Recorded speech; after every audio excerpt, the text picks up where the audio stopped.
Hey, so this happened about 40 years ago, back in the early 80s in a mid-sized city in Ohio. My buddy Mike and his wife Sarah had 4 kids at the time. 2 boys in elementary school, twin girls still toddlers. Mike worked construction. Sarah stayed home but did some part-time sewing for extra cash. They rented this 3-bedroom house on a quiet street for $275 a month.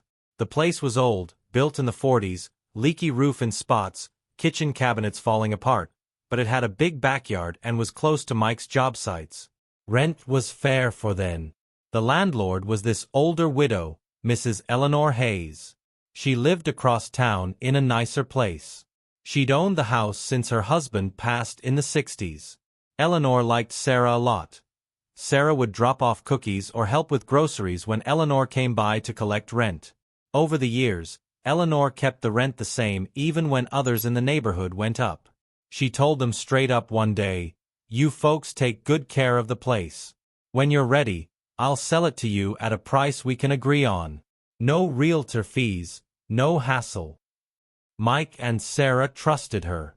They'd saved for years, put money aside every paycheck. No written contract, just her word and a handshake. They figured it was solid. They kept paying on time, fixed small stuff themselves, patched the roof once, repainted rooms. Eleanor would visit maybe twice a year, chat over coffee, say how the kids were growing.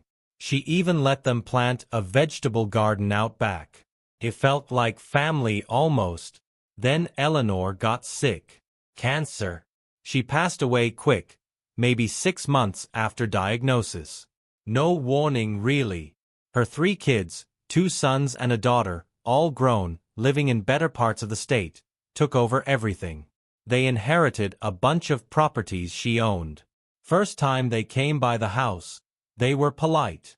Met Mike at the door, said sorry about their mom, said the rent stays the same for now, and yeah, they'd honor what she promised about selling. Just had to wait for the estate to clear probate. Mike and Sarah relaxed a bit. They started saving harder, got pre-approved at the bank for a mortgage around the price Eleanor had mentioned years back, about $45,000. Probate took longer than expected, almost a year. During that time, Mike and Sarah painted the living room, replaced some cracked windows with their own money. Nothing major, just keeping it livable. Once probate finished, the kids' lawyer called. Said the house was ready to sell, but the price was now $75,000. Market had gone up, they said. Mike explained the old agreement. Lawyer said nothing in writing, so no deal. House goes on the market next week. Open house scheduled for Saturday. If it sold fast, and prices were climbing, it'd be gone. Mike came home that night and told Sarah. They sat at the kitchen table after the kids were in bed. Bank said they could maybe stretch to $60,000 with extra paperwork and time, but not in a week. Rent elsewhere for a family that size was already pushing $400 to $500 a month in the area. If new owners wanted them out or jacked rent, they'd be scrambling. Kids would have to change schools maybe. Mike didn't say much, just stared at his coffee. I was over the next day helping Mike fix his truck. He told me the whole thing. I asked questions, got the details. Those 3 kids were doing fine. One was a doctor, one ran a car dealership, the daughter married money. They didn't need the extra $30,000 split 3 ways. It was just more cash. I didn't yell or anything. Just listened.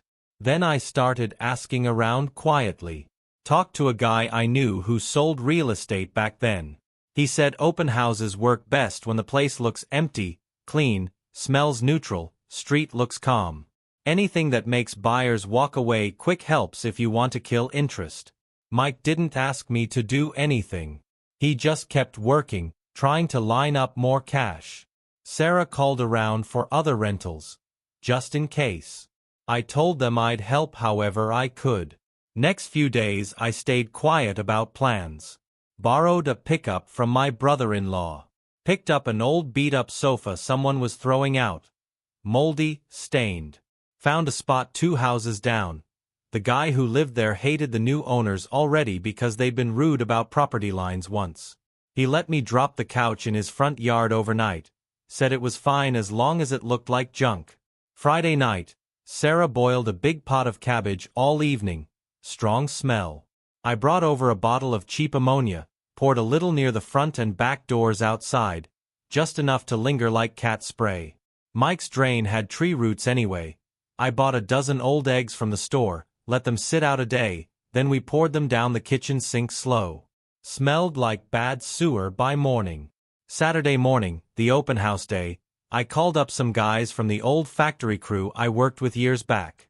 Told them the situation. Asked if they could drive by the street a few times that afternoon in their loud trucks and cars. Nothing illegal, just normal driving. About 8 of them said sure. Then I hit up my bowling league buddies. Big guys, rough-looking, rode Harleys sometimes. Told them there was free food and beer at the neighbor's place next door. The neighbor was in on it. He set up a grill in his driveway, burgers and hot dogs. I bought the cheap beer and buns. They showed up around noon on bikes, leather jackets, loud laughs. Parked right out front, spilled into the yard. Music on low but thumping. Open house started at 1. Realtor put the sign out. People drove up. A lot left quick. Smell hit them at the door. One couple walked in, turned around in under 2 minutes. Another guy stood outside, watched the crowd next door eating and talking. Asked one of my buddies leaving if the parties happened often. Buddy said yeah, every couple weekends, loud ones too, and mentioned the drains always backing up with that stink. By 3, only a handful had gone through. Mike and Sarah put in their offer at $62,000. More than original but way under asking. Realtor took it. Under Ohio law back then, once an offer's accepted and deposit down, no backing out, easy for seller without penalties. Later that day, some out-of-town buyer tried $70,000. Too late. Papers were signed. Deal locked. The 3 kids ended up taking less than they wanted. Mike and Sarah closed a month later. Moved in as owners. Kept the place, raised the kids there. Sold it themselves 15 years after for double what they paid. Lesson simple. Get stuff in writing. Verbal promises don't hold up when money's on the table and people change. If you like this one, hit like and subscribe for more old school stories like it. Thanks for listening.